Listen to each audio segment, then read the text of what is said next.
Hello and welcome to Chapter 5.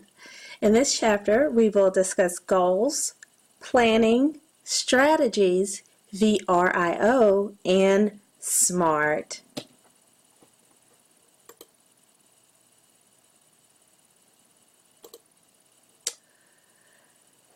Now, the textbook offers 3 definitions of planning or plans for students. And although it may appear that each definition refers to the same end goal, it may be helpful to understand that planning not only helps set goals and decides how to achieve them, but they can also help organizations cope with uncertainty, because a plan will outline a course of action to achieve specific results. And to understand this, you'll need to understand the difference between a business plan and a business model. Okay, so there are 2 common terminologies that will be used in the workplace, which are business plan and business model. Now, in addition to the stated definitions that you see here, you also want to know that a business model will also describe the industry you're entering, how your product will be different, how you'll market to customers, how you're qualified to run the business, and how you will finance your business. See, planning is about coping with uncertainty by formulating future courses of actions to achieve specified results. In business, as a manager, it is always important to make sure you have a strategy. A strategy, or more accurately, a strategic plan, helps set long-term goals in an organization and usually looks at the organization as a whole. Having a strategy will definitely help to create focus and direction. Strategic management can be critically important for businesses. It aligns the goals of the organization through all levels of management, through which includes strategic, tactical, and operational planning. Now, the process by which strategic management is accomplished is by establishing the mission, assessing the current situation, formulating a strategy from the 3 levels of management, implementing that strategy, and finally maintaining strategic control. There are 3 reasons that businesses should adopt planning and strategic management. Let's discuss those.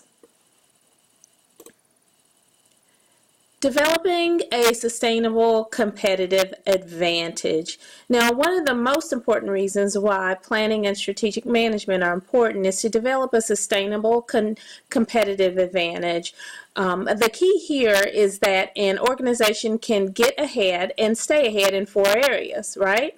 So now from the textbook, there was actually a situation or we were giving a story, a mini article to read that was entitled "Who's Up, Who's Down" in regards to the struggle for competitive advantage. This was a good example, and you should hopefully have read it.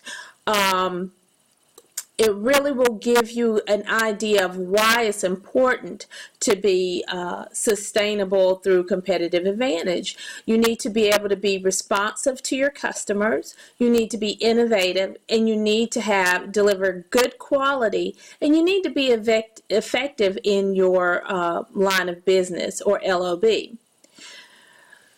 So how do you analyze your competitive advantage? So this can be done different ways, but the tool that the textbook gives us is the VRIO, right? So the VRIO is a framework for analyzing a resource, a capability to determine its competitive strategy potential by answering 4 questions about its value, rarity, imitatability, and organization.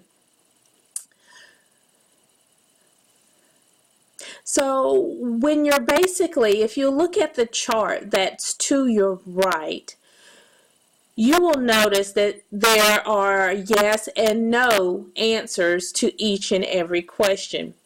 So now a yes answer to each question means the resource or capability that is the business idea has a definite competitive advantage. So, okay, so let's use this for an example, and this is also an example you'll find in your book. Let's say you have an idea for a service. You're going to develop a ride service for kids only, but you're going to it's basically going to be similar to Uber and Lyft, which is primarily or supposedly primarily just for adults, right? So now, actually, there have been several such endeavors that have been launched, and one of the more recent ones that the book talks about or discusses is called Shuttle, which was in San Francisco. So now we have the idea, but how do we know if this idea will work?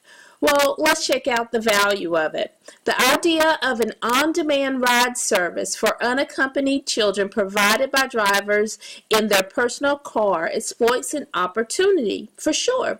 It is valuable because some parents say they really need such a service.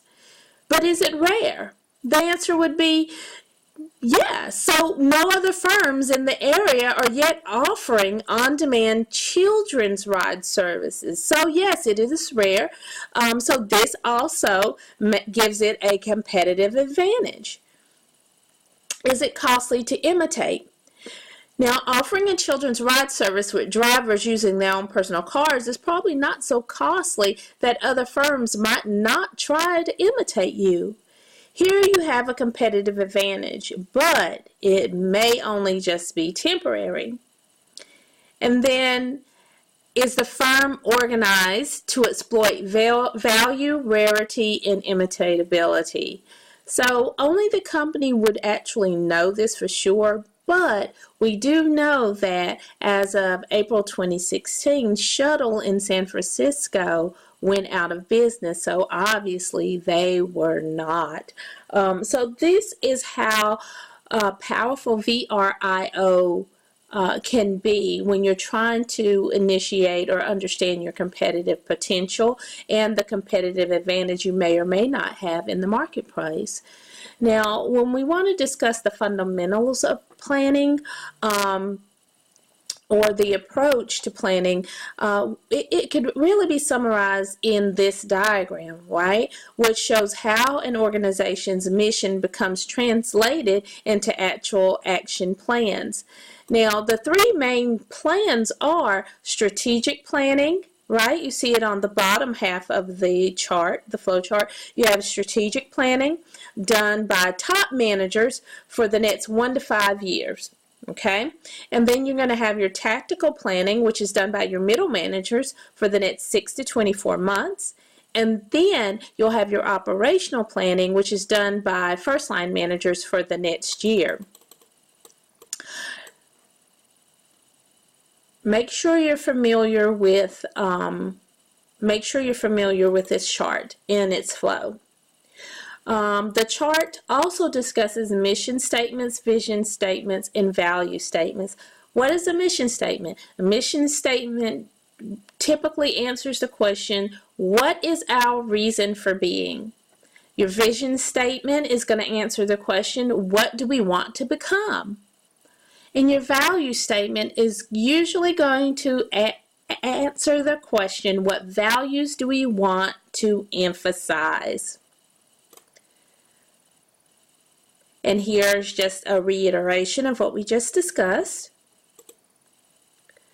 Okay, so now we just discussed the 3 levels of management and the 3 types of planning that pertain to them, the strategic, the tactical, and the operational planning as it correlates to top, middle, and first line management. Now, the key information here is to show how different levels of management use plans in the time frames of those plans. For example, top management is often engaged in strategic management, middle management is often engaged in tactical planning, and the first line management is also engaged in operational planning.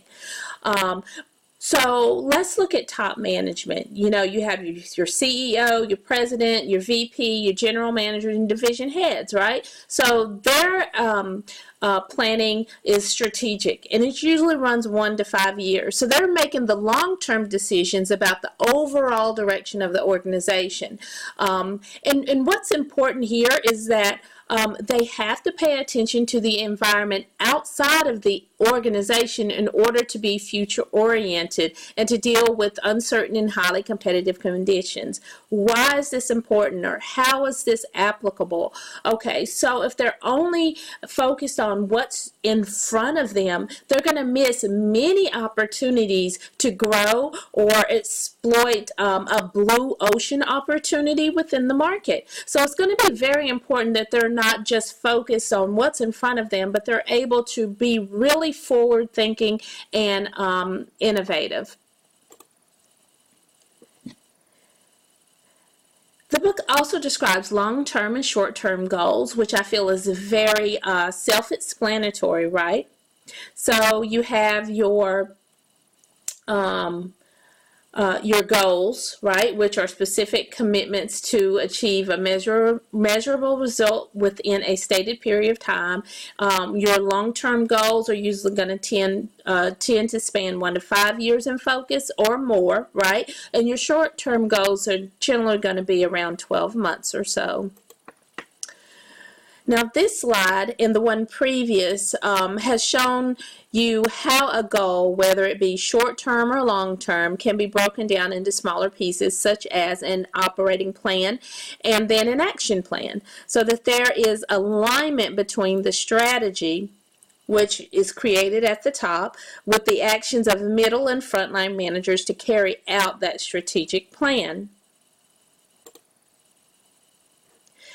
There's also a difference between standing plans and a single-use plans. So let's take a look. A standing plan is going to be for activities that occur repeatedly over a period of time. These will include your policies, procedures, and rules, right? Because you know that there is going to, like, this action or this project is going to occur day after day after day, right? So a good example is HR would need to have a standing plan for inclement weather. HR would need to have a standing plan for tardiness, lateness, for days missed, for vacation days, for PTO, things like that. But then you have a single-use plan for activities not likely to be repeated in the future, such as a program or a project that's going to be a one-off from ongoing repetitive items. Now, planning happens usually in 2 steps. You're going to make the plan, and then you're going to carry out the plan, right? Sounds simple, right? But control happens in 2 following steps, because you can't just have a plan and not have the steps to control the direction of that plan. So you want to control the direction by comparing the results with the plan, and control the direction in 2 ways. Correct deviations and improve future plans. Look, I want to remind you that the planning and control cycle loop exists for each level of planning, whether it's strategic, tactical, or operational. The corrective action in step 4 of the cycle can get a project back on track before it's too late. But if it's too late, option B in the chart can provide data for improving the future plans. So you do have options there, but you definitely want to maintain control of your project or your goals. So now let's talk about SMART goals, or SMART, specific, measurable, attainable, results-oriented, and target dates. Specific. Goals should be stated in specific rather than vague terms. Now, what do I mean by this? So, a goal that, if you set a goal that says as many planes as possible should arrive on time, see, that's too general. What you need is more specificity. So let's look at that goal and make it that way. So we can say that we want 90% of planes to arrive within 15 minutes of the scheduled arrival time. See, now that's specific.